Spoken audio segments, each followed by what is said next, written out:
Good morning and namaste. I warmly welcome you all on behalf of our Honorable Founder President Sir Dr. Ashok K. Chauhan Sir, our dynamic Chancellor Dr. Atul Chauhan Sir, our inspiring Vice Chancellor Professor Dr. Balvinder Shukla Ma'am, and our beloved additional Pro Vice Chancellor, Dean FMS and Director Amity Business School, Professor Dr. Sanjeev Bansal Sir. It is an honor to have such esteemed guests with us today for the event Mission Knowledge to Wealth. This event celebrates collaboration and innovation, strengthening the bond between academia and industry.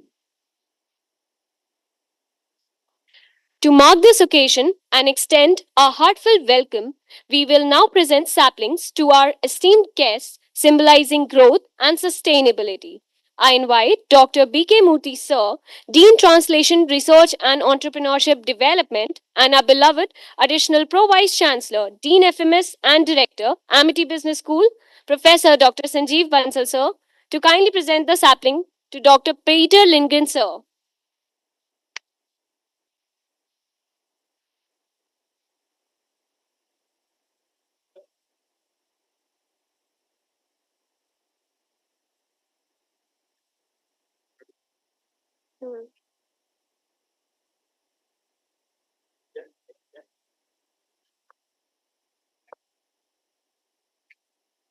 I now invite Dr. Garima Agarwal Ma'am, Associate Professor and Head, ASED, to kindly join and present the sapling to Dr. Purnima Lala Mehta Ma'am.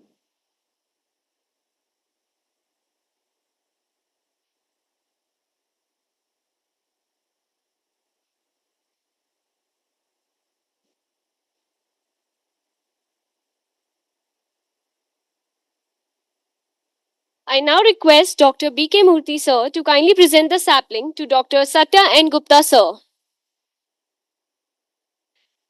Please, sir.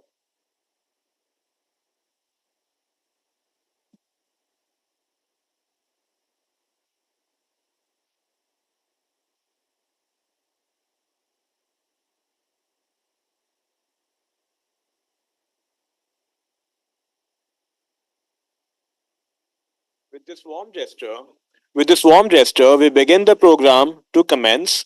I invite Dr. B.K. Murthy Sir for the welcome address.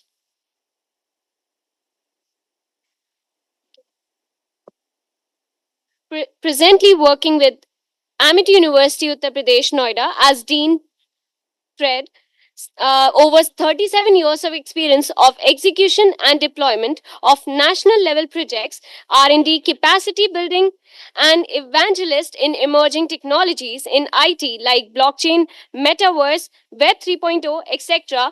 Dr. B.K. Murthy Sir is currently working as Dean Tred at Amity University, Noida.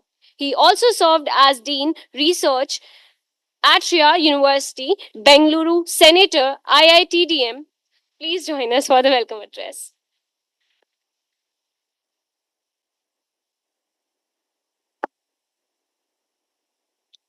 Professor Peter, Professor Sanjeev Bansal, Dr. Satya Gupta, and Dr. Purnima, Dr. Sujata, Dr. Garima, and Dr. Ruchi Kandelwal, and Dr. Punita Goyal, and all the faculty members, Dr. Anrupa B. Singh, and Dr. Ashish Mani. Yeah, Nikal. Very good morning to all of you. So, under the blessings of our honorable founder president, Dr. Ashok K. Chauhanji, and our blessings of our chancellor, Dr. Atul Chauhanji, and our beloved vice chancellor, Professor Balvinder Shuklaji. With all of them, very warm welcome with Dr. Peter for this campus, Amity beautiful campus, and Dr. Purnima and Dr. Satya Gupta. Welcome you all, and all the faculty members here. Today we wanted to discuss about some of the innovation and business models and multidiscipline management and other things that was developed by Dr. Peter at Stanford University, and which he is currently as a professor of Aarhus University, Denmark, and currently I think very recently he joined in Copenhagen Business School. and he has been implementing this model of, it is a lab actually, it is a hands-on business model lab for innovative things for entrepreneurship development, so which he would like to discuss with all of us, and he has requested for a collaboration with us and our students, and how they can benefit from this innovative model for multidisciplinary management and business model innovation lab. So how we can utilize it, and it is hands on, it is not just theoretical using the blackboard and chalk and talk, not that model. It is more of an innovative hands on model, and how we can utilize it, that we will like to discuss today. And very warm welcome to all of you, and we will interact with him. All the faculty members are free to interact with him, and then let us discuss today within next 1 hour. Yeah, with this, thank you very much for coming to this.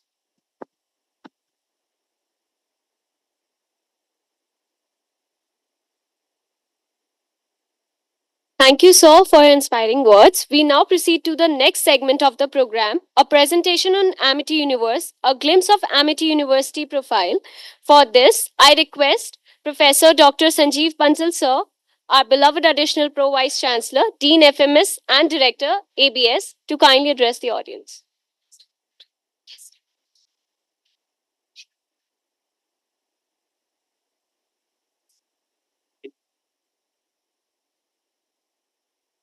Good morning, Dr. Peter, Dr. Satya, Dr. Purnima, all the esteemed colleagues. Welcome to Amity. I am actually having the most difficult task in my hand. I have to represent a group to you, which is as big as the universe, I say. We call it Amity Universe, and I have reasons to say. I am a student of decision sciences, so I will be putting everything with evidences. Right? And I will be just sharing a beautiful video with you for a few minutes before that. But let me just tell you, this group started this journey. I mean, with our founder president going to Germany, Dr. Ashok Chauhan, in 1967 with few selling points. And there, after he came back to India with a vision that he should see India as a super education power by 2030. And he started working from 86. We founded our first foundation, the main foundation, Ritinan Balved Education Foundation, RBEF. And then we came up with first school in Delhi, right, Saket, and the first business school, the School of Higher Education in Amity University, Uttar Pradesh. That time it was not a university, it was an autonomous institution. 1995, incidentally, I am heading that institution only. It's called Amity Business School. So we started our journey from this business school. In 2005, we came up with the first university where you are sitting here. This is Amity University, Uttar Pradesh. And Dr. Peter, you have traveled to India for, I was told, more than 15 times. So Uttar Pradesh is UP is the largest state of India. Right? It is basically the heart of India, if I say. And incidentally, uh, many PMs, president, I mean, they are all from this state only. It's a very significant state. So this is our first university. The capital of the state is in Lucknow. We have a campus of this university in Lucknow also. And this particular part is called Noida, and the extended part of it is called Greater Noida. So we have three campuses. This is Noida campus, then Greater Noida campus, and Lucknow as a part of this university in Uttar Pradesh. And then the offshore campuses of this university are in Dubai, uh, Dubai also. And since 2019, we have established a big campus in Uzbekistan, Tashkent also. And these campuses are part of this university only. And in addition, now we have 12 functional universities in 12 different states of India. And we have our presence in 18 plus states of India. In number of other states, we are having global business schools and other establishments. Then when it comes to the continent, then all the 7 continents we are there. I am not missing on Antarctica also. We have an expedition of environment sciences over there. And in terms of, if you just say in uh, US, we have our biggest campus, 175 acre St. John's University, which we have acquired. And very recently, we have started the operations of Harrow School from there also. And we have a school of Harrow in Bangalore also. And so this is a journey. And as I said, like if you just see the first school in 1991, first higher school, higher education school in 1995, first university in 2005. So this is our 20th year, which we are celebrating. This year, we have dedicated, our Chancellor, Dr. Atul Chauhan, has dedicated this year to student success and happiness. So student success, which will definitely give them happiness. This is the year of that, and which we are making it possible that, by our efforts, where we are dedicated that anything which where we would be required to change even our guidelines, regulation, which are necessary to make students success, we are going to do it. This is our commitment. So I'm just going to give you a brief presentation. Before that, I would be requesting for a small video which will be covering the entire thing. For the entrepreneurship program, which we are, entrepreneurship and innovation, our Vice Chancellor, I'm sure if time permits, you will be meeting her. She started with the program on entrepreneurship in 2005. 2003 to 5 was the first batch. And there we started. And we started our incubation center also in 2004, which is having a 100% successful rate. So this is a small journey. And now with the good fortunes, we are having many members. But those were the times when in India also entrepreneurship and innovations were slightly new words, you can say. So this is a small video. Amity University has been ranked among the top 3% universities globally by QS and Times Higher Education, the world's leading university ranking organizations. It has also been ranked India's #1 not-for-profit private university for the past 10 years. Amity has also set a new standard of academic excellence in India by becoming Asia's only not-for-profit university to be awarded US Regional Accreditation as well as accreditation by the UK's Quality Assurance Agency for Higher Education. The university is part of the not-for-profit Amity Education Group, established more than 2 decades ago. Today, it is home to over 175,000 brilliant students, pursuing over 400 programs in 60 diverse disciplines across 11 universities and 28 schools. Amity Group's vision of building a global knowledge network has led to establishing 16 international campuses in London, Singapore, Dubai, New York, San Francisco, Amsterdam, Abu Dhabi, Sharjah, Tashkent, Mauritius, Nairobi, and South Africa. Amity's strong focus on research and innovation has led to the filing of more than 2,100 patents. Amity is also engaged in conducting more than 500 high-end government-funded as well as international research projects, including those funded by the Bill and Melinda Gates Foundation, United States Agency of International Development, and the Leverhulme Trust UK. In the field of management, the university has developed more than 4,200 case studies in recent years that have been bought in 106 countries by over 2,600 leading institutions and organizations. These research-focused initiatives have led to Amity being listed as one of the top universities in India by Atal Ranking of Institutions on Innovation Achievements, Ministry of HRD, Government of India. Recently, the Indian Intellectual Property Office of the Ministry of Commerce and Industry, Government of India, has conferred the National Intellectual Property Award 2020 on Amity for being the top Indian academic institution for patents and commercialization. Amity has been ranked among the top universities globally for producing the most employable graduates in a survey conducted among 11,000 employers worldwide by Times Higher Education UK. It is a testimony to Amity's excellent placement record, wherein over 11,000 students have secured placements in 900 organizations in 2021. The pursuit of excellence across diverse disciplines has also resulted in Amity being ranked 22nd in the country by the prestigious National Institutional Ranking Framework, NIRF, Government of India. The university has also pioneered the concept of industry-led institutions, where leading organizations such as multinational conglomerate Tata, the UK's Royal Institution of Chartered Surveyors, and CII have set up institutions in partnership with Amity on campus.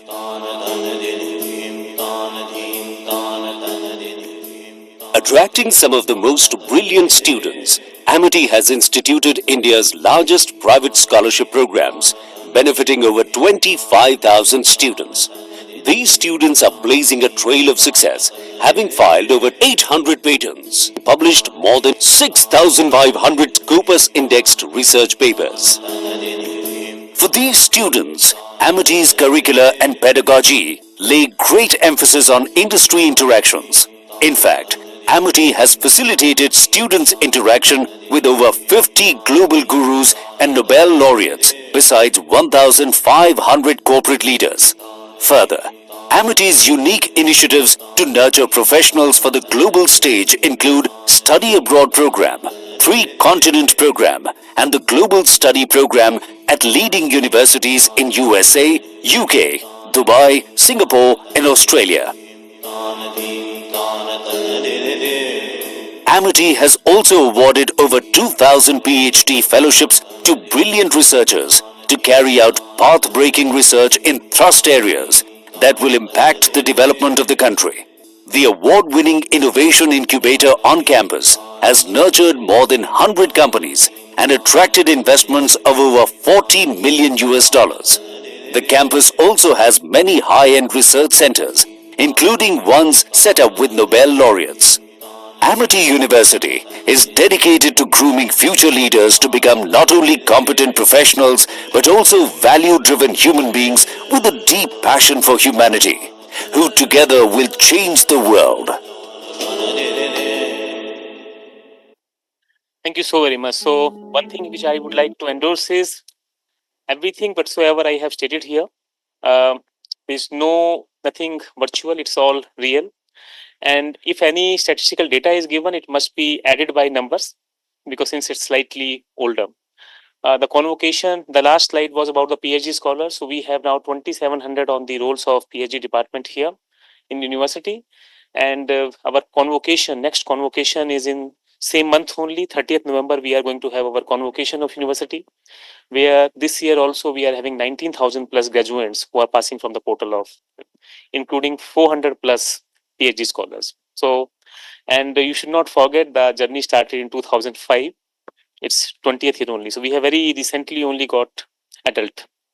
So actually nothing much to say. I only want you to introduce you to the the management here, the person behind this entire universe, Dr. Ashok K. Chauhan, who founded this. And he is, he is totally active for every minutest thing of the university.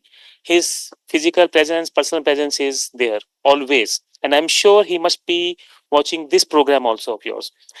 He, as much I know about him, he has 5 laptops at least in front of him where he tries to see to. And he sees minutest detail of every program. And this is the biggest success of a reason of our success also. And he says when God pushes somebody, when inspires somebody, leads somebody, no power in the universe actually can stop such a person. This is the principle of motto of the behind every successful man there is women. So we have our chairperson, Dr. Amita Chauhan. She's taking care of all the schools. With the school which started in Amity, Saket, first school, we have 28 plus such schools there in NCR and abroad also. Many schools abroad we have. These are the global campuses I have told you about. I will like to introduce you to our respected Chancellor. So he is Dr. Atul Chauhan, the Chancellor of this university, right? And he's the one who has taken a pledge that everything what Dr. Chauhan has envisioned, he is there to fulfill all those visits. And that is why we have named.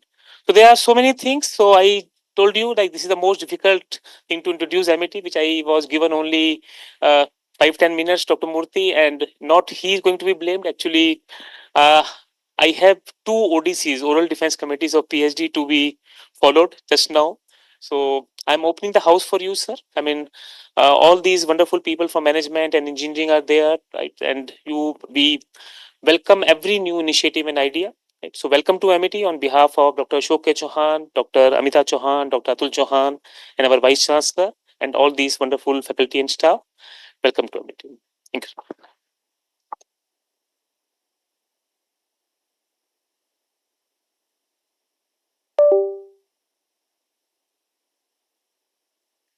Thank you, sir, for providing such a comprehensive overview of the Amity universe. It is now time to hear from our esteemed guest, Dr. Peter Lindgren, sir, Vice President of CTIF Global Capsule, Professor at Aarhus University, Denmark. Dr. Peter Lindgren, sir, is Vice President of CTIF Global Capsule and held a full professorship in multi-business model and technology innovation at Aarhus University, Denmark. Business Development and Technology Innovation during 2014 to 2023. He was the director of CTIF Global Capsule MBIT Research Center at Aarhus University, Business Development and Technology, and is member of Research Committee at Aarhus University, BSS. His research interests are multi-business model and technology innovation in interdisciplinary networks, multi-business model typologies, sensing persuasive and virtual business models. He has been serving as guest editor and reviewer for many highly respected journals and conferences. Let's please welcome Dr. Peter Lindgren, sir.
Yeah, yeah, yeah.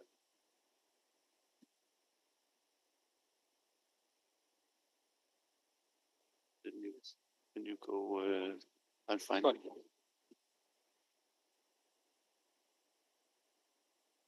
And then, just a moment. Yes.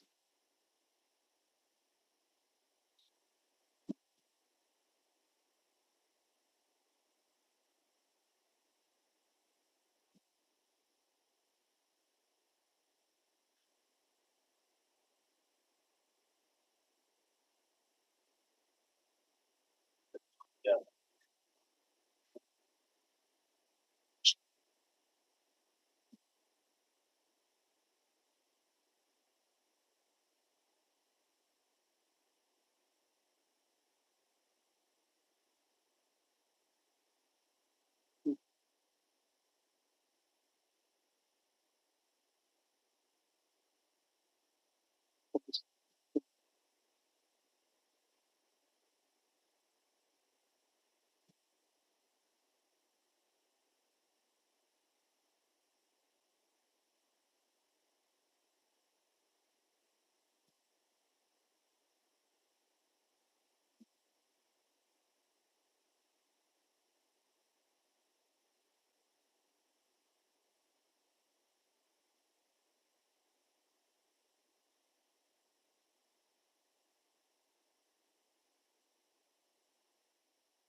I can take.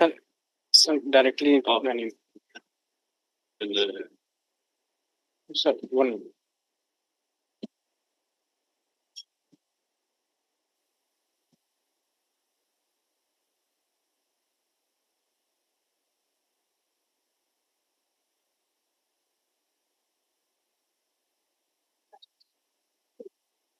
survey दे देना.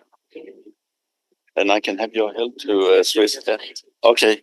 So sorry about that. We are still not having a situation where we can just tell the technology, do this, do that, and so on. Okay. But and that has actually wondered me many times on these big presentations. Why are we still not able to do that? Because I think there is a lot of need for it. So oh,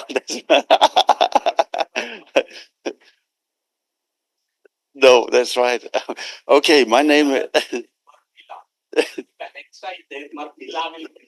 Okay. Okay.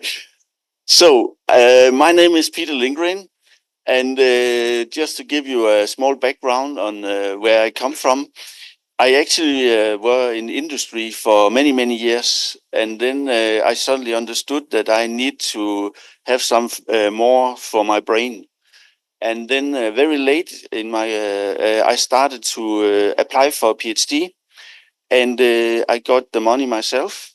And then I was hired by Free Institute at Aalborg University in Denmark, computer science, mechanical engineering, and industrial engineering. But I actually have a background from foreign trade, so I'm a kind of a hybrid, and with marketing and so on. And then I started my PhD on Aalborg University, and my focus on PhD was high-speed product innovation in networks.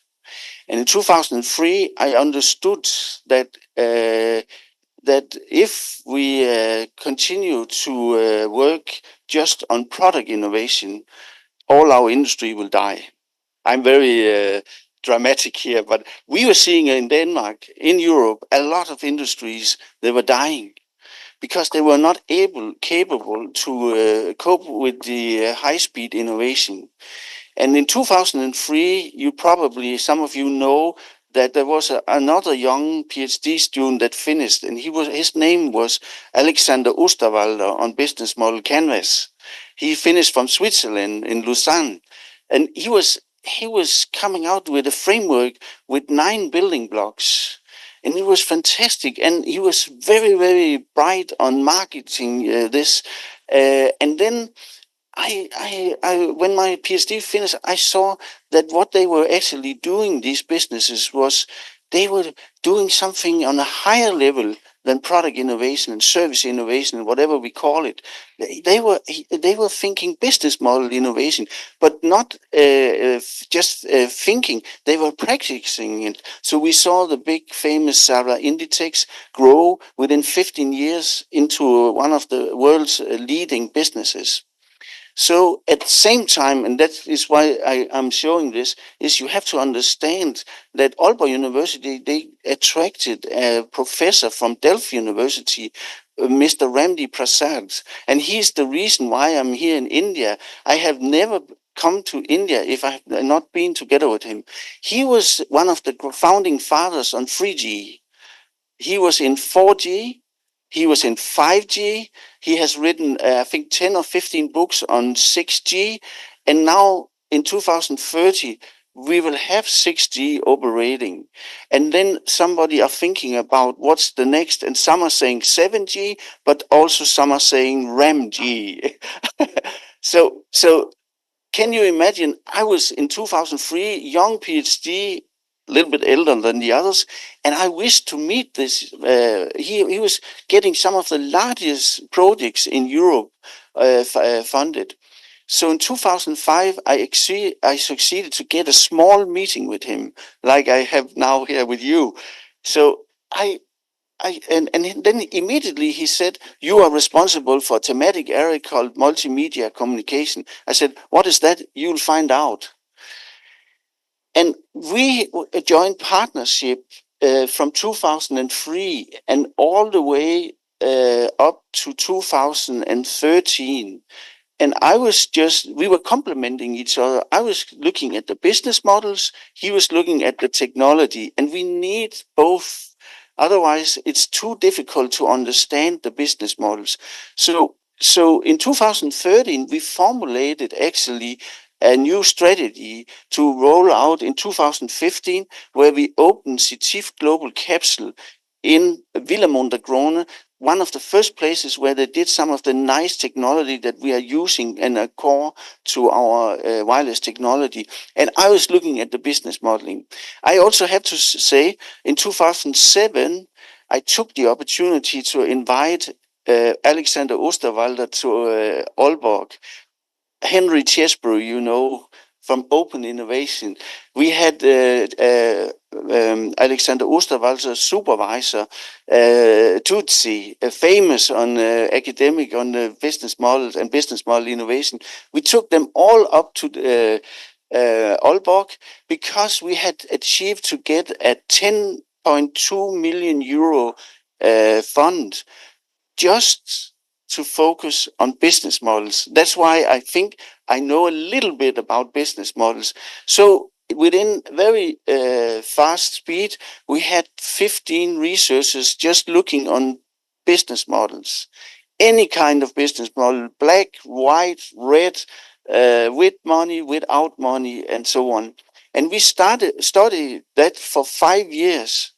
And then suddenly, if you go one more, suddenly what happened was that one of the PhDs, he came up to me, he was an Israeli, Yariv Taran, and he said, Peter, you know what? Alexander Osterwalder's business model canvas will never work in the real world. And this is our thinking. That is that the business model is like a living organism, and it's pumping. And we know that already, that the business, if it doesn't pump, then it will die. It's related with all its, like a body, with veins and arteries, and the blood goes out and so on. So I'll come back to that just in a minute. But you see, I said to him, please, Yariv, don't fight the number one in the world. You have to go back to your study room and then read some more. 3 weeks after, he was there again. He said, no, it cannot have 9 building blocks. It must have 7. And this is, I'm going to show you, adjustment. So why we are here in India is actually, we have been on a journey where we started at Italy, and then we actually started at Aalborg University, then Italy with the head office, and then we moved to Aarhus University, and now we are pushed out of the universities because the university that is in our network, it's 18 universities, they actually don't want the head office to be in a university. They want to have it independent. And what we then have done is we have established Ctif in Denmark at that very nice spot. And then we are now establishing ourselves here in Delhi. And the reason why is that we know that you have a knowledge capacity here in India that we need for innovation, development, and learning. Learning is extremely important for business modeling. Next. So all these areas is strategic areas for CDC, where we invest on technology, invest research, and so on, together with always industry. Next. And here you have the CDC IDL, and then I will not come more into that. I will go direct into our framework that I want to propose for you. So the whole framework I will show you here is based on a lot of different grounded theories. Next. And it works like this, that it has, as I said, we found that the business model cannot have more than 7 dimensions. 7 dimension expressed in a nice colorly model here. Any business model has a value proposition. It has user and customers. It has some core activities or function it has to take care of. It has competences, either it's technology or it's HR or it's organization system or culture. Then often what was also very popular during this time was that we hired network partners to do the activities that we didn't want to do ourselves in a business. And then it has always a value formula calculation, and we call it value formula. We don't call it profit formula. And the reason why is there is a money calculation often, and then there is a value calculation. And you said before that this your university is very much focused on value, and you said happiness. So happiness is, we found, I had one of my PhD to do a PhD on happiness and business modeling. I have also done one on philosophy and business model. I have one on gratitude now on business model. So we try to combine different, and we strongly believe that we need different competencies to do on. So the way it works is actually that it has different tools, and one of the tools that we are doing is you have it like a hexagon here, room, because many rooms are not created for business model innovation, and often business model innovation are taken care, are done in hotels and so no rooms, and they are not actually really good for business model innovation. So this rooms is actually having all the dimension of a business model, and here in the middle you have the group that works with the business model. And I will come a little bit back to that. But if you imagine that we take a management group in here, we can take a student group in here, and then we can do the business model innovation here with all the tools needed. And one thing that is also important here is that all the ceilings here, they are made so it's very nice environment. And at the same time, we are doing measurement of these out here, because business model innovation means that you need to have to maximize the outputs of the business modeling and not just make it something that is loose. Next. So we have established 30 labs worldwide. And these labs are very different. I can send some links on the videos and so on, so you can go in. And all these labs here is consisting of different tools that I will come and see next. So 3 things that is important to understand when you are doing business model innovation. Next is that we need to understand the dimensions of the business model. And right now, the business model community or in research, they are not agreeing on what is the building blocks and the dimension of a business model. That means a lot of confusion. And some have 4, some have 42, and so on. We have only 7. Next.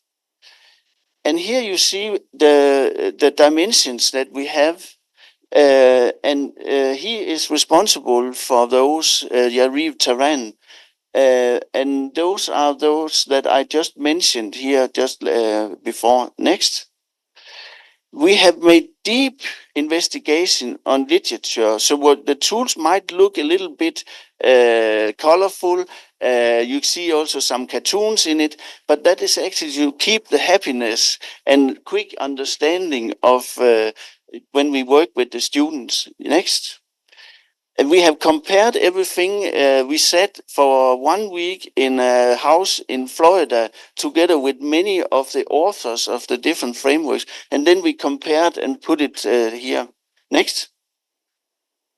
So You could actually say that this business model cube that is already laying in an article out on the internet, it looks pretty much like a Rubik's.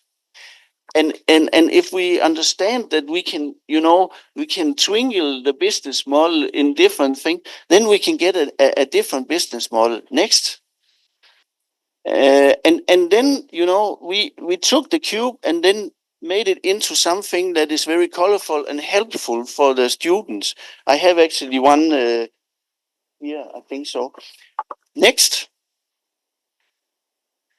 So this is the tool, the one of the fundamental tools. We have 3 tools.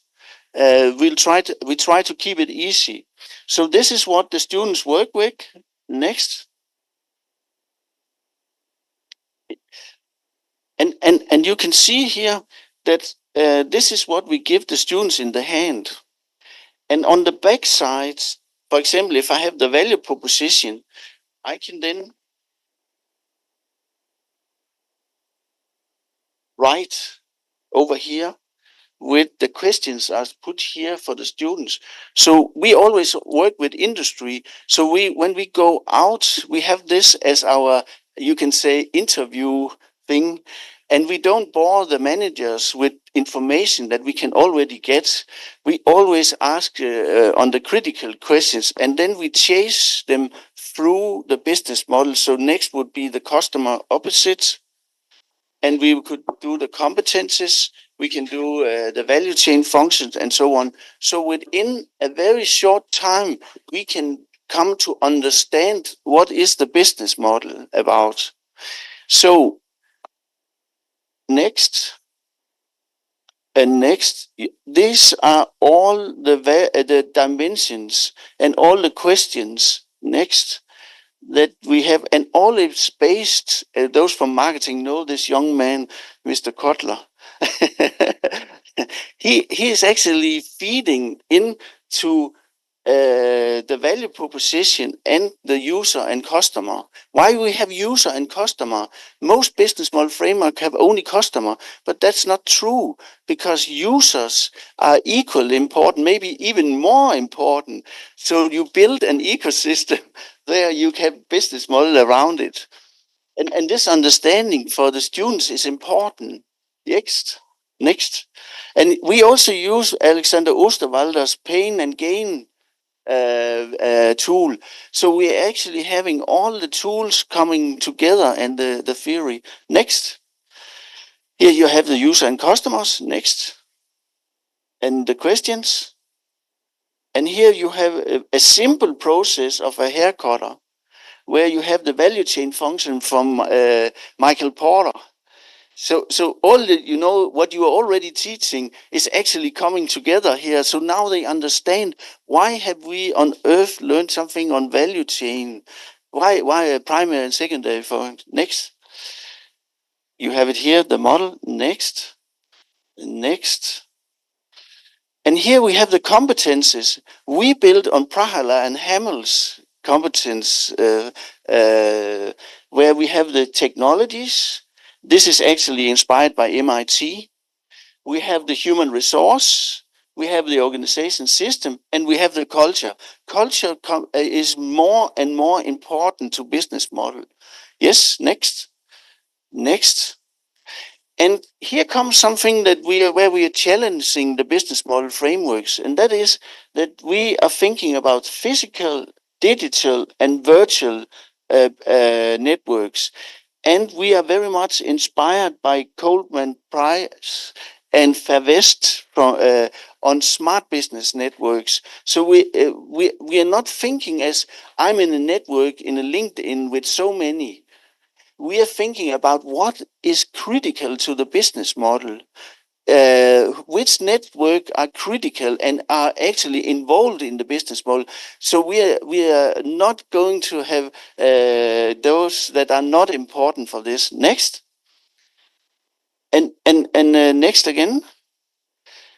And then I mentioned that we are both looking at the monetary and the non-monetary thing. Yes, next. And next.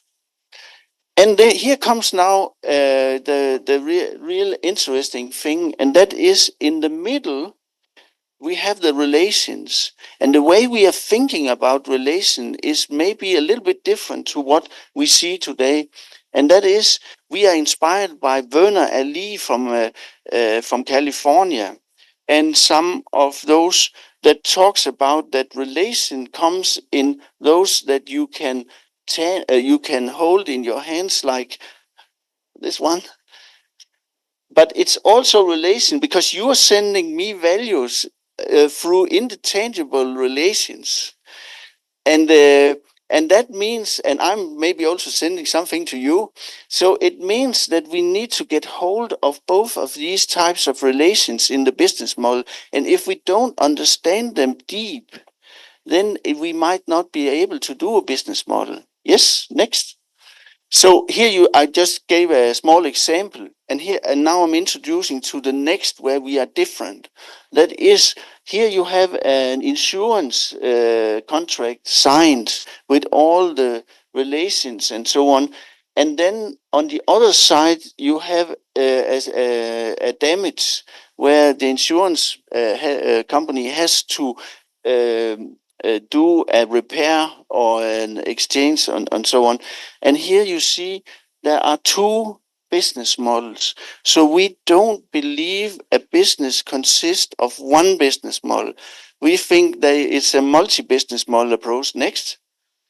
So we are trying to get out of thinking about a business as a single business, a business that is identified with products and services. Just next. And we are thinking about, we are trying to get out of thinking about a physical identity, because we know many businesses are digital and virtual, and that a value innovation is a game between a business and a customer. Just there are more dimensions in the business model that we have to focus on. It's not just about a product and a customer and so on. Next. And we are also trying to think about that business today is not about killing this young man up here. It's maybe to co-opetition and all this. And then again, back to the money, it's not just about profit. Next. So that made us think about and be inspired by Cardoso and Massenel, that they introduced that the business actually consists of more business models. So it's a multi-business model approach. Next. Where we also have to think about, in old days we only thought about our as-is business models. Much of the literature on business model has only been read on existing business model, but we need to look at the to-be. And in the same angle, they are as much important as those over here. Yes, next. So all this we put together into the labs. Here you see a typical lab, and we have a green chair. That is often a business that comes in and say, okay, I have a challenge. We never have problem we don't deal with problems. We only deal with challenges. Because if you think about challenges, it's, if you're a problem, you start here and you want to take drugs and so on. Okay, so that's how. Next. And another thing is, we never start with innovation. We never start with innovation. So we have our students to start with downloading. We are very much inspired by Stanford University's BioX and IDEO and those guys, because we need to have a basis to understand what is it about, what is the market ecosystem, before and then we have to go out and see the famous IDO, they have a lot of videos where they go out and see how you, why is it that there are nobody taking the Caltrain in California? Why is it that people are scared to drag money out of a cash machine and so on? And then we call it sensing. We don't call it innovation, business model innovation. We call it the sensing phase. And then you have the situation where the business model come down here, and then you have to take a decision. And you won't imagine how many businesses that stops here. They have invested enormous amount of money in business model innovation, but here they don't take it further on to the action plan, the act, and the performance. If you look a little bit close, you'll see that this is actually inspired by the U theory. The U theory, that actually here you have and here you can see all examples of phases where they are, we are working, and we can work with this both inside, outside. We have done it many times where we work with the business model innovation in the outside. And the nice thing with working with it outside is that people then, and those who are participating, they are getting inspiration from the earth, the ground, the water, and so on. And that gives them a much more fruitful process.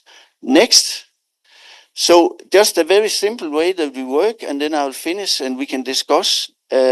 We start with the hexagon. Yes, next.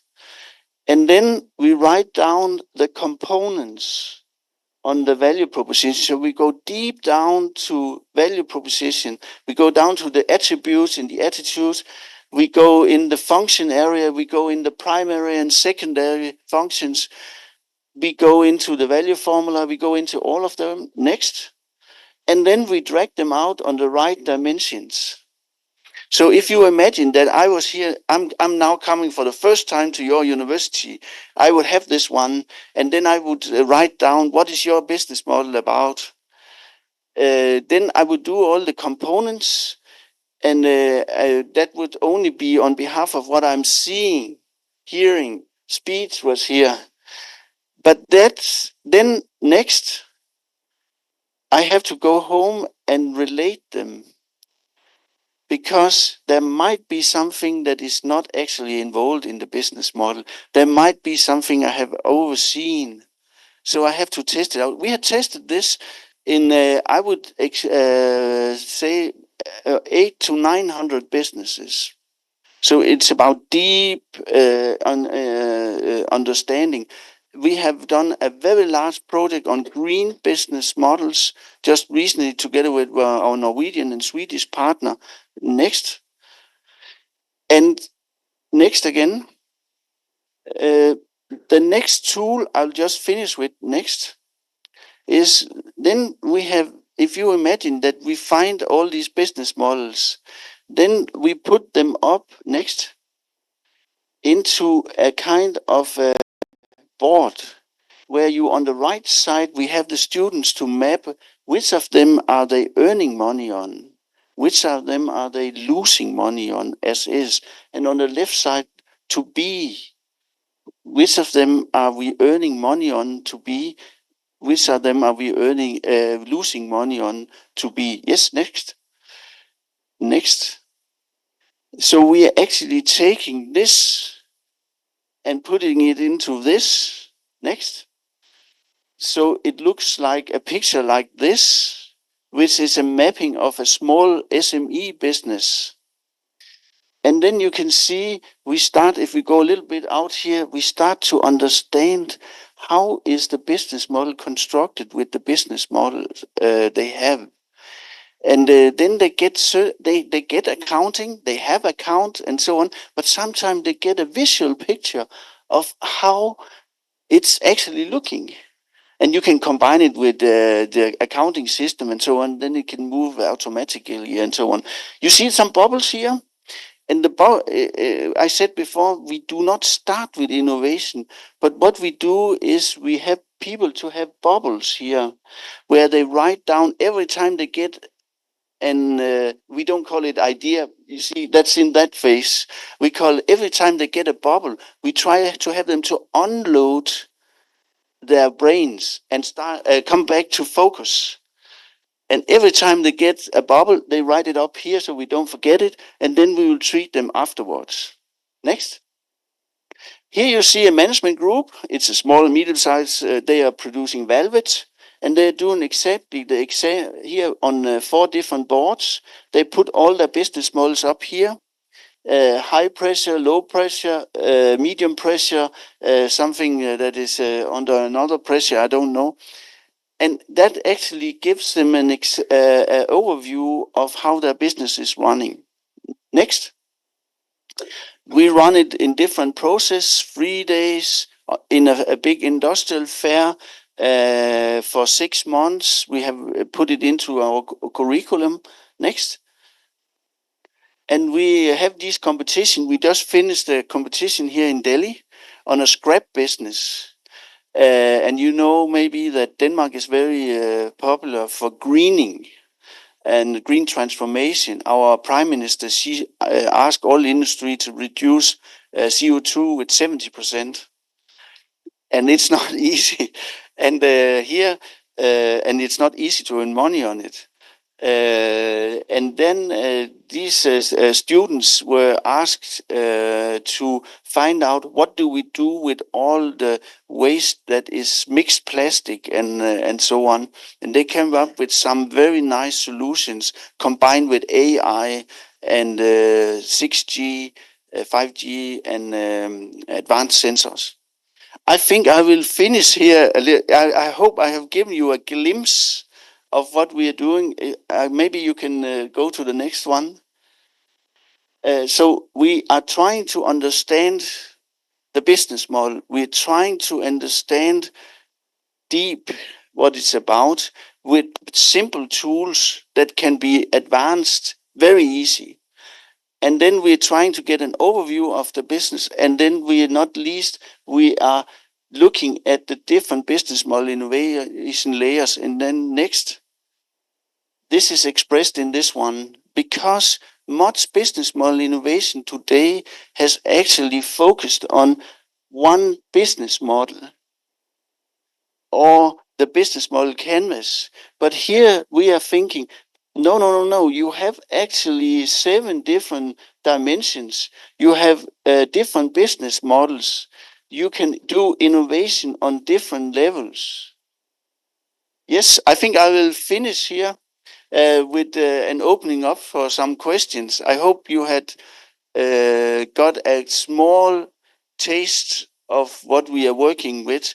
And right now, we are a group that are working on business model innovation in the social part of the triple bottom line. As we see, there is a lot of business model that can be done here because we are wasting so much human capital. We don't have human capital enough in Europe. I know that you are close to 1.5 billion, and that is and we are very interested to get not to brain drain. That's not what but we need competences in our industry because they have so many sales orders, but they cannot do the business model because they are lacking competences. That's why we are bringing Indian students to Denmark to look at. Thank you very much.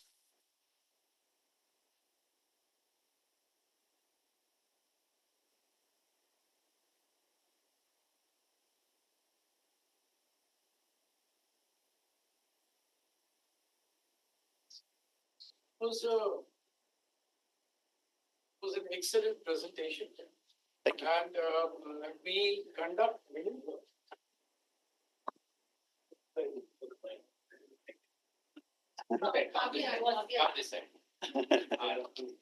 Is it okay now? Okay, sorry. So, sir, I specifically like the idea of downloading, seeing, and sensing, because that's where most of the businesses, as you have rightly pointed out, That's where most of the businesses fail, because actually there is no value, and we are just looking at it because I feel, or a group of students or a group of innovators feel, that this is the next $1 million idea. Yes. Right. So I specifically like that and would like to interact with you Yes. more on how we can implement in Amity. Thank you very much. Thank you. Thank you. Thank you. That is why he's here. Yeah, that is his business model. Yes. and and just to add to that, one of the things that we have found out during different processes, that is that the supervisor is extremely important for the output of business modeling.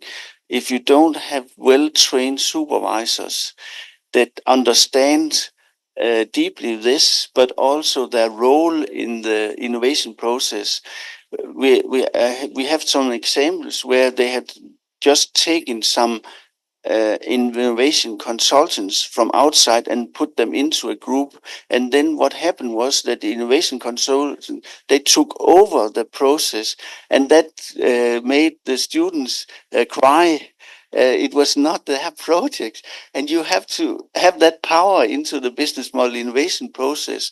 So you have to understand as a supervisor that you can stand back, or also if you see that they need to be empowered, then where to put the empower in. I'm not just saying chocolate and cakes and so on. We have to know very deeply how we supervise. That's why we have a training course where we train the supervisor, because it's a different role to previous. I'm a little scared because you are so quiet.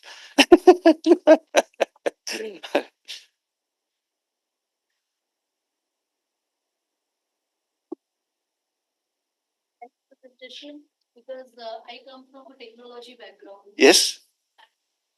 Downloading, and then the product is there, and then you make a business model along it. Yeah.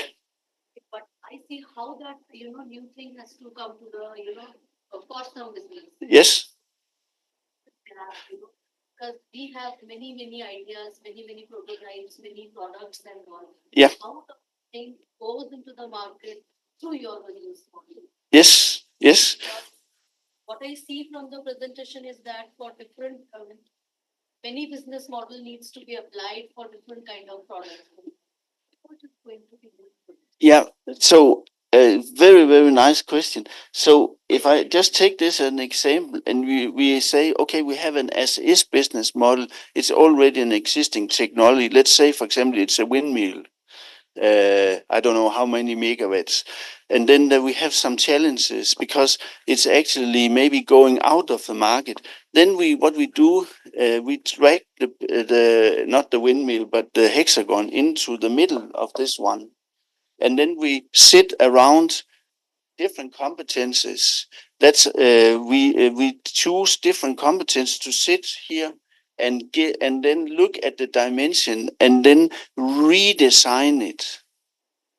Because if we have to be honest, today the least business model coming into market is new business model. Most of them are redesigned of as is business models. And then we distinguish between business model innovation and business model development. Business model development is where you are working with the tactical parameters on the market. Where we have the business model innovation, and redesign, that's a different area. And how we come into the market and so on, that is we have to figure out when we go through the processes down here. Let me take just a small example, if I'm allowed. So we run 10 of these challenges. You have to imagine 10 cubes in a big industry fair. And then industry, they gave a challenge. And one challenge was the largest chocolate business in Europe, Calibor. they had 60% of market share in Europe on chocolate. So they gave a challenge to the students. We want to have more, but we don't want to fight our competitors because that will be red ocean. Please, and yeah. And then the second one was that one of the largest dairy businesses. They said we would like to have the Chinese to drink more milk, but we know they can't cope with it because there's something in their organism that doesn't match with milk.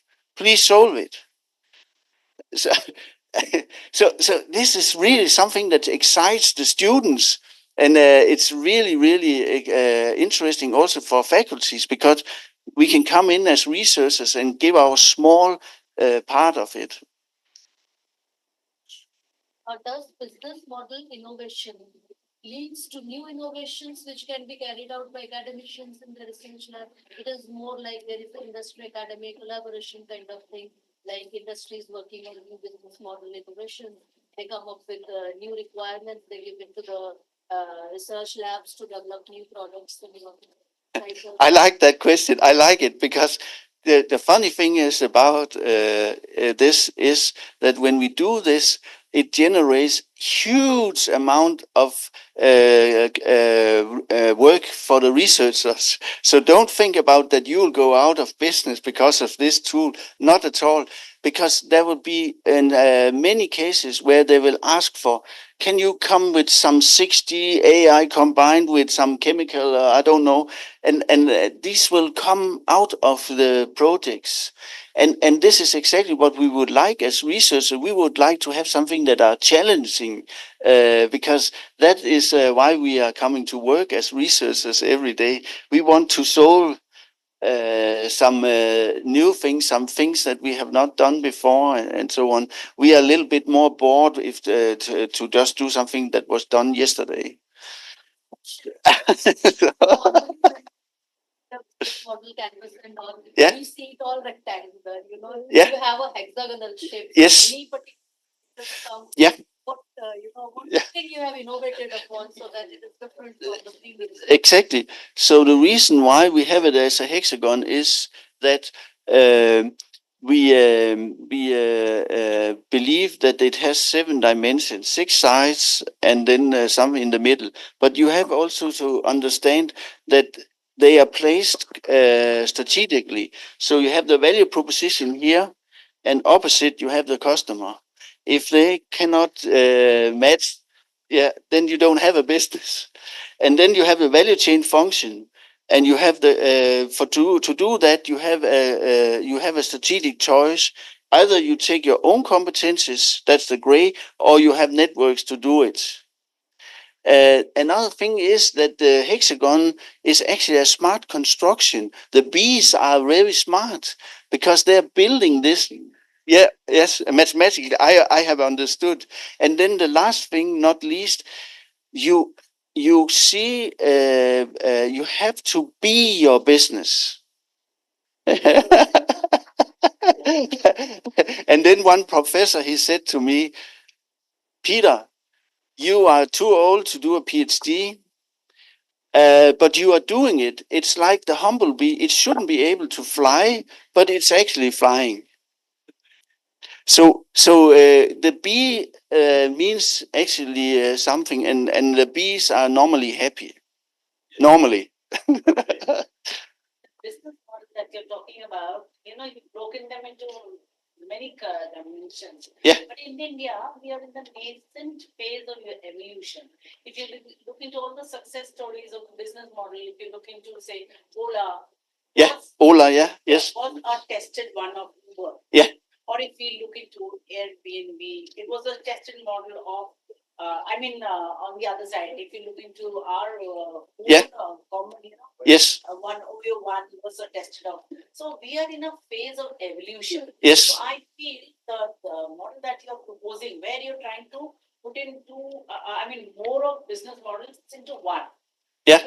Would be a beneficial for startups where they would be able to Yeah. integrate. Yeah.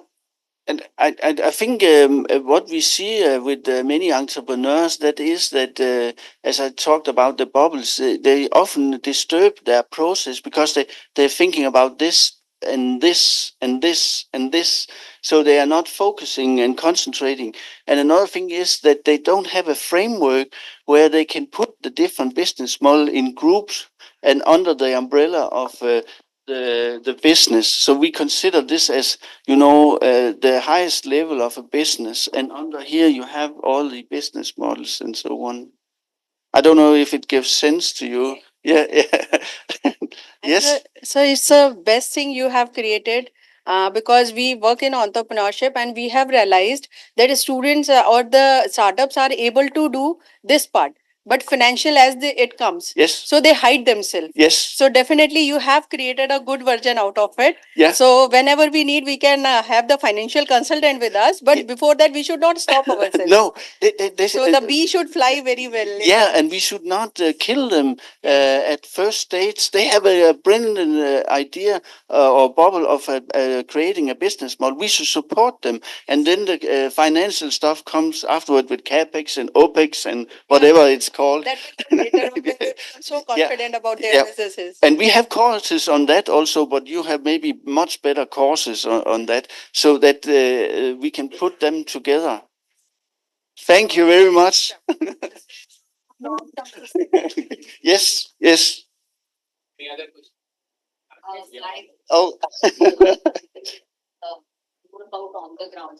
So let's say if we want to operationalize this for Amity.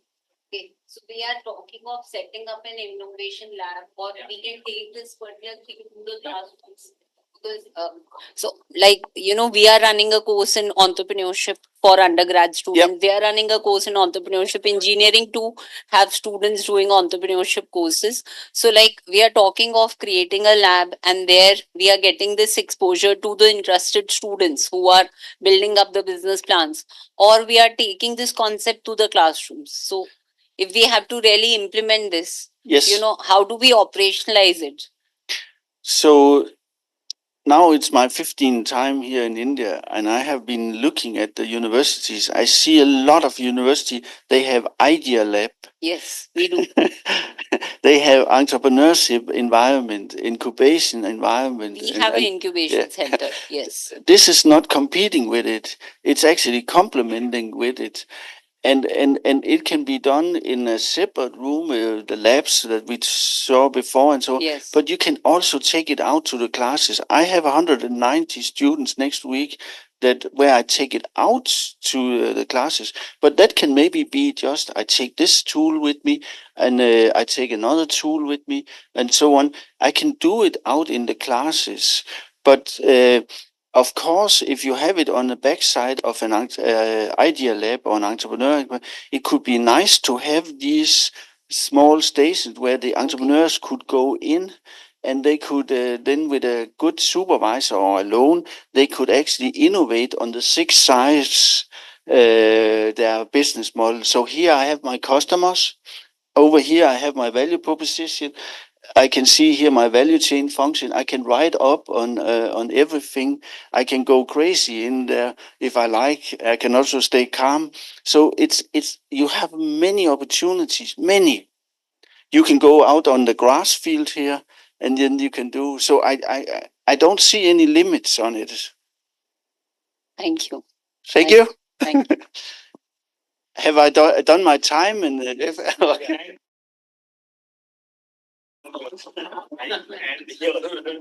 knowledge also. So one thing is that how do we collaborate? What is the next step? So that is we need to discuss now.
more better than a classroom.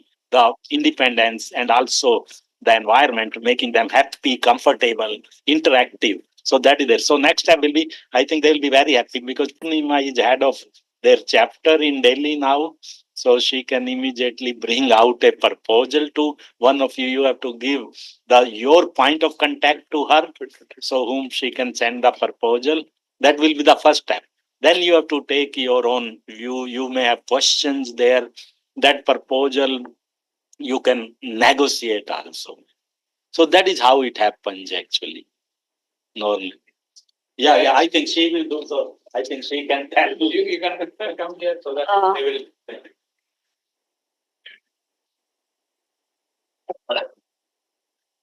So now it comes down to the execution and implementation of such a concept at Amity University, starting with the campus, of course. Based on the requirements of the university, because we've been to different universities and there are different requirements as to how they want to place this kind of a setup within the premises and make uh, a value addition to the whole curriculum system for the students. Some have suggested to add it to the curriculums. Some have suggested to have some training programs for the students and the faculties within the premises. Some have suggested to have a group of nominated faculties and students to come to Denmark, give them some training exclusively by Professor Peter, and then they come back to act as ambassadors of this particular lab. Because we suggest when the lab is settled here, set up here, it has to be working, it has to be active all throughout the year, and there are different students here. So this lab is common to all the backgrounds of students: engineering, management, even pharmacy, business. So business model innovation concept is not limited to any field, but is common and will complement to all the fields, because entrepreneurs can come from any field. So we have young, smart Indian entrepreneurs, budding entrepreneurs, but we should be able to give them opportunities to learn business, business models, business model innovation, and multi-business model innovation, which Professor Peter has coined up with a team of researchers as he has been talking about all the story. Because these tools have not come up only um, within a year. They are research practices done by researchers from renowned universities over the years, over a decade. And that is how they have integrated and extracted from the right people in the literature and combined to have these tools. So you are just having a look at one of the small tools in his hand, because we cannot come and show you the entire lab here. We have pictures, we have videos, and we had also, because now we're entering into India to get this kind of a concept for the young Indians, young budding entrepreneurs of India. So we have also conducted this event in this week itself. It was at Sharda University, International Conference of Wireless Personal Media Communications. So we started with a tutorial where Professor Peter had taught them on the tools. So there are three major tools. The B-Star tool, so the one that you had just seen, it is called as a B-Star tool. This is placed on a table, a hexagonal table, where 6 students sit around, and that table is a workstation itself. And there are magnets. I'll just show you the whole packet of magnets inside this.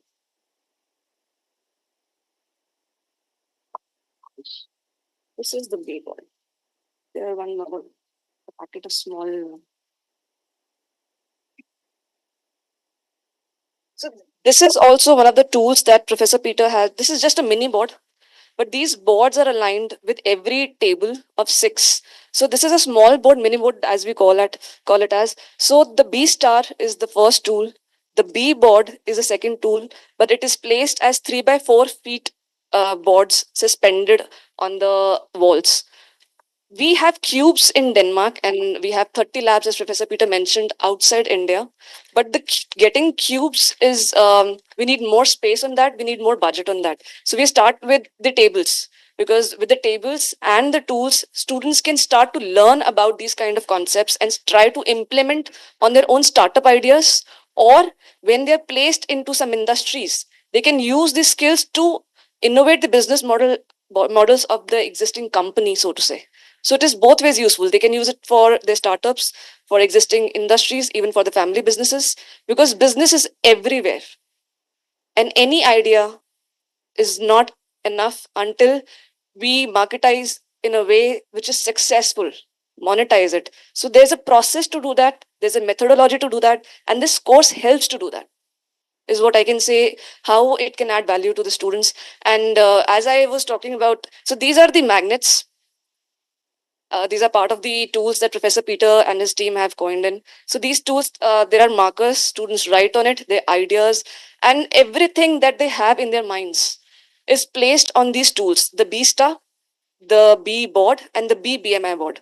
So this is the kind of tool system we have for a students of 6 in a group to perform and to perform hands-on. And we bring real industry cases. For example, when we conducted this event just 2 days back at Sharda University, on 17th November Sunday, he did a tutorial on these tools, giving like a crash course to the participants. We had 3 teams, and each team had 5 or 6 students, and there was one faculty mentor, which we allowed in. They learned all these tools, and then we had thrown a Danish industry challenge that was coming from selling Ottogenbrook from Denmark on car scraping. On next 3 days, they were working like a hackathon, day night, go back home, because Professor Peter has this notion that the students and faculty should be given liberation and freedom to work. So they were sitting there, there were no fixed timings, they were given the basics on the tools, they were given a real industry challenge, and they then on the last day we had a business pitch competition wherein they presented their ideas that they have been practicing on these tools for the past 3-4 days and presented onto a team of judges.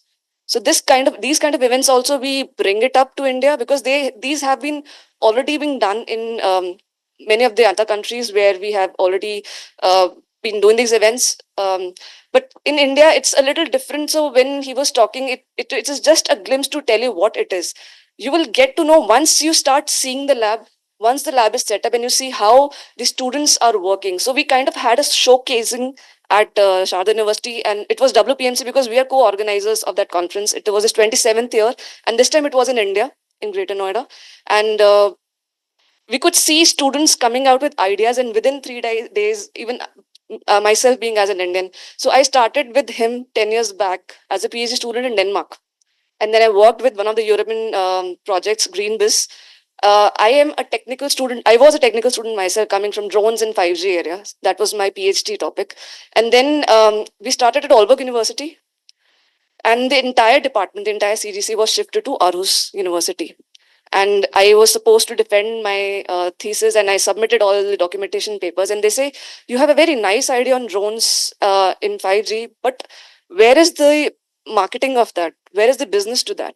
And me being a student of technical background, in my school, in my bachelor's, in my master's, I was never taught what business is. How can I make business models of my own technical idea on drones? And then, fortunately, I met this man over there. His lab was settled up at Aarhus University. I learned his tools from him. I could write a chapter in my thesis. I could publish a journal paper. And then finally, Aarhus University accepted my thesis that any idea is not complete without having to know how to marketize it, how to commercialize it, how to monetize it. So usually there's a mindset in India, because I've been part, and then of course, I worked at Aarhus University as a visiting professor for a year, and trying to use these tools, trying to learn it more, because I was very interested to do it. Coming from a technical background also, so I wanted to have both knowledge of technical and business, from student coming to entrepreneur, and then bridging the gap between academia and industry, which I believe if we could get for the Indian students would be very useful. And it is needed. We talk about Indian students, they are intelligent, and Professor Peter tells me that, the Scandinavians and the industries over there, they're looking for Indian market. They're very keen to get into Indian market. Why? Because Indians are very smart. Our students are very smart. They are full of ideas, but not all ideas are successful. They don't monetize. They stop. As he says, they kill themselves. Why? Because they are not skilled enough to take it forward. They're not skilled enough to analyze their own business, to know their business, to know the business models, what is giving them loss, what is giving them profit, and how to innovate them. So these tools help them to do that. So it's a learning for the students, and this is what we can bring on the table to the to Amity University. And then as part of the next steps, we of course, as Dr. Gupta has suggested, that this room would be enough, but I think a little lesser room will be also enough if you set up a 5 table. 5 table means there are 30 students for that. So that we can conduct workshops, and we propose in a proposal that a couple of nominated faculties from Amity University and student group, they come to Denmark, take a 3-week course with Professor Peter as we call it as an academic and cultural exchange program, because it's not only about coming to Scandinavia or Denmark to study or to learn, but it's more about a cultural mindset opening that that students and faculties take over, learn, and come back. So we learn from Scandinavia, but Scandinavia also learns from us. And that's how we are building relations, that's how we are connecting, that's how we are networking, and that's how we can bring something good to the students of India, to the Indian students. And based on the requirement from the amateur industry, you can always convey that to me. We'll make a curated proposal, and we can bring it on the table and have some discussions how to take it forward and how to put it in the curriculum. You want to put it in as a curriculum, maybe some workshops, and combination of exchange programs. And exchange programs usually happen both ways. When you set up a lab here at Amity University, Professor Peter could get students from Norway or other countries to come here to work with the industry. So initially we start with Danish industry cases because that's how it has been devised over there with Scandinavian industries. But slowly we want to bring the Indian industries, the local industry problems, so that our students are skilled enough to solve their problems. We are a big nation, we are a big country, and we have not big problems, but we have big challenges to solve. And we have to make our students skilled to do that. And this is how we can start with. So this is all I can say.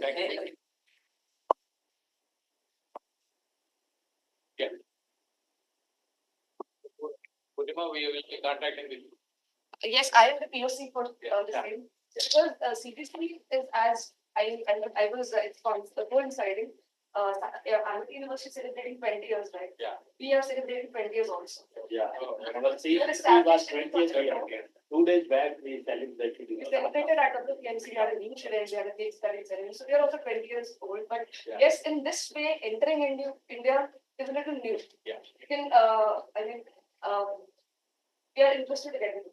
And I would be very happy to be responsible to do that on behalf of Professor Peter, because he cannot be here all the time. So you can always connect with me to discuss and how we can make it happen. A successful collaboration for the student. The faculty needs to learn equally. That's all. You can also take this concept, like I'm just suggesting, like you could also take this concept to the corporates. Because we talk about entrepreneurship in corporates as well. So even companies can also. When the corporate come over here, Corporate will come through you, through the academic institution, where this center will be set up. So you can attract the corporate. Or MBA. Yes. It's one thing I've seen being part of a student in Danish education system and Indian education system as faculty in Danish education system and Indian education system both. There is a gap here between academic industry which we have to fill in. When I was a student in Aarhus University, Denmark, then industry was very close to the academia. Industry used to come to academia with their problems. Please solve them. Please do something for us. And then it becomes a consultancy ecosystem. But the students and the faculties, they are given those opportunities to be skilled enough to solve these problems. And we want to create a similar ecosystem here. So that's the whole objective. Why are we coming here? What is this concept? Technically, we can tell you everything. But the motive behind it is what I discussed with you. I hope we are clear. Yes. Thank you.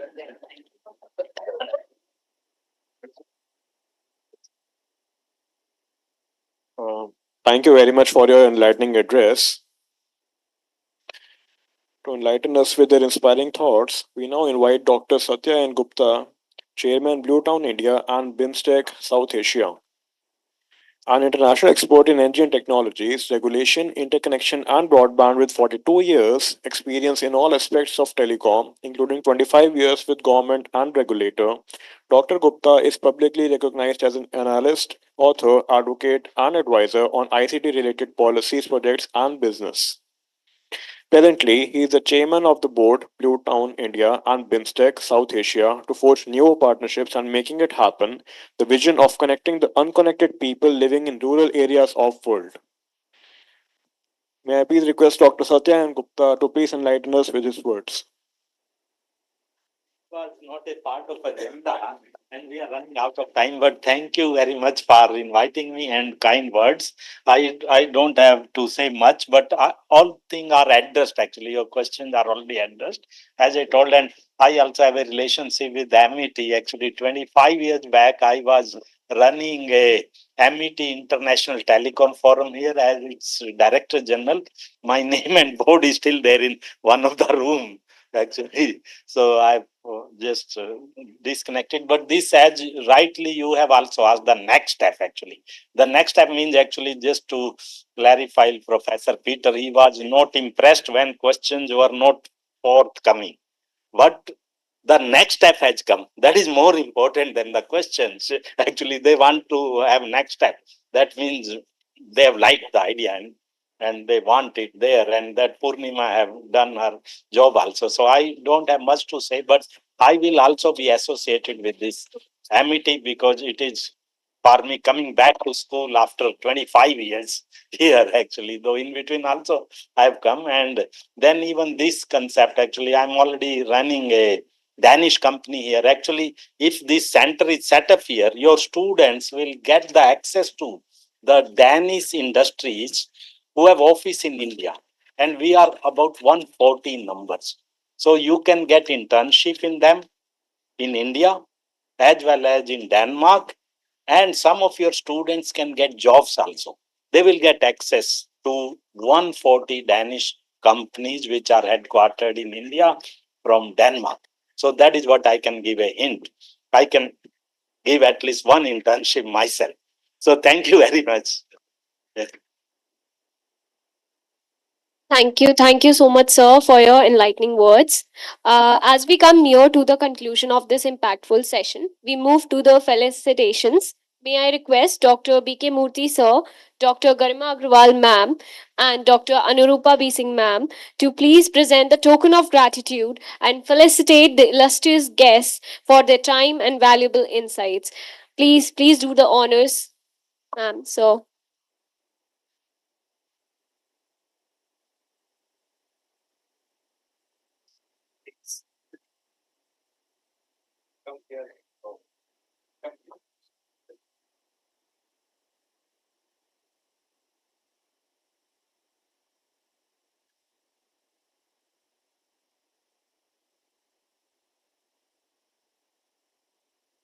I would also request Dr. Sujata Pandey ma'am, Dr. Ruchi Kandelwal ma'am to please join and present the memento.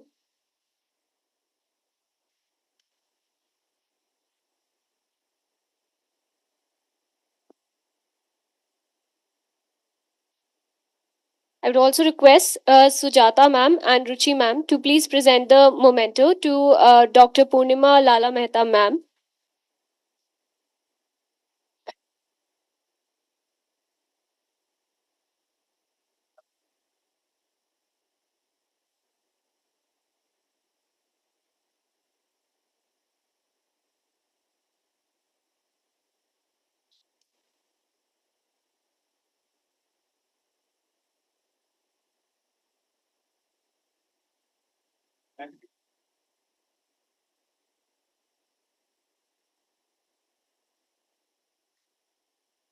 I would also request Dr. Punita Goel ma'am, Dr. Professor Ashish Mani ma'am to sir to kindly present a token of gratitude to our guest Dr. Satya N. Gupta sir.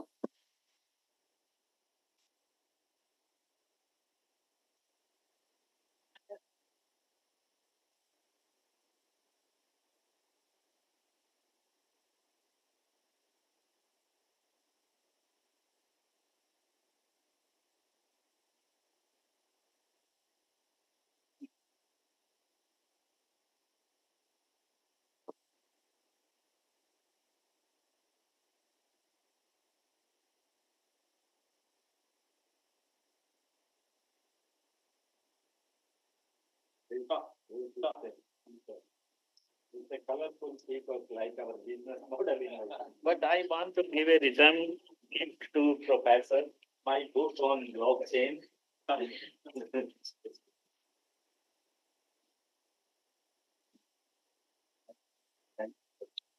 you. Moving on to vote of thanks. For this, I invite Dr. Garima Agrawal ma'am, Associate Professor and Head ACID with the expertise of entrepreneurship, venture and creation. Kindly deliver the vote of thanks, ma'am.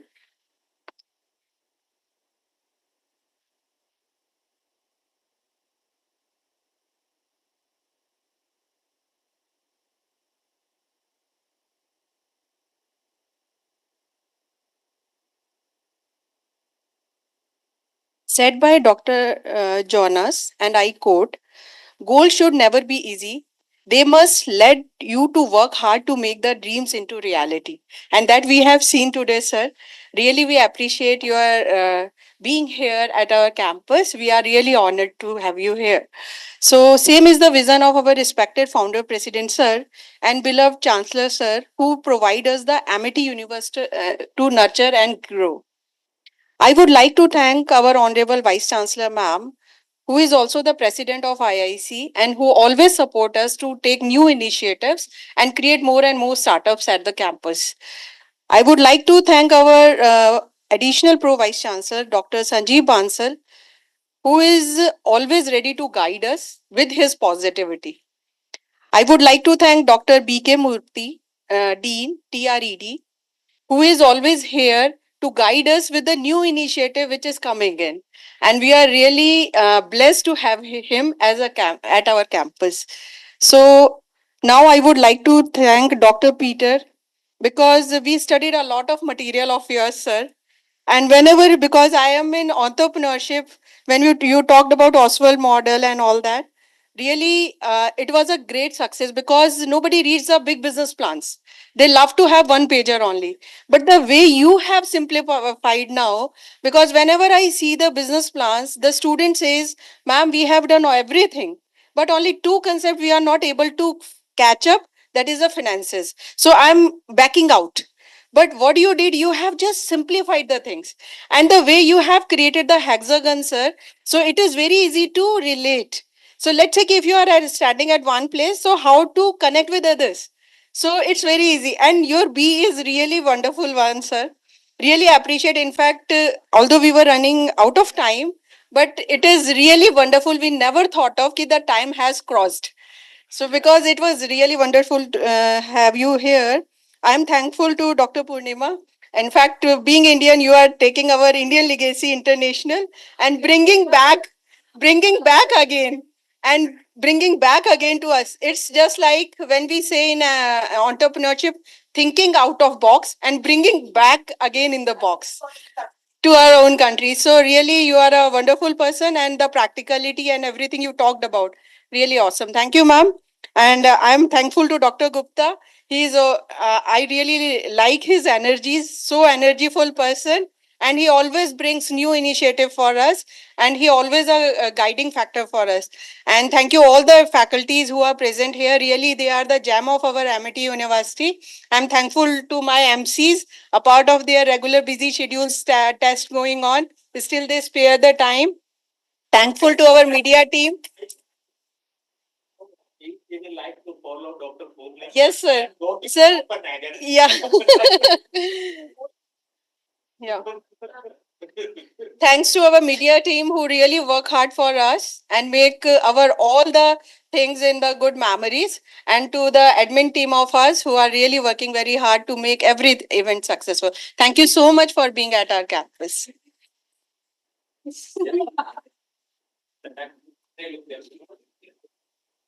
We are really impressed for the hospitality and for the welcome to our foreign guests.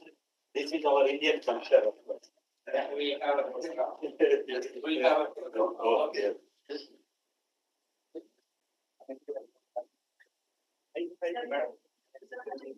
is the banana. Yeah, this side is that.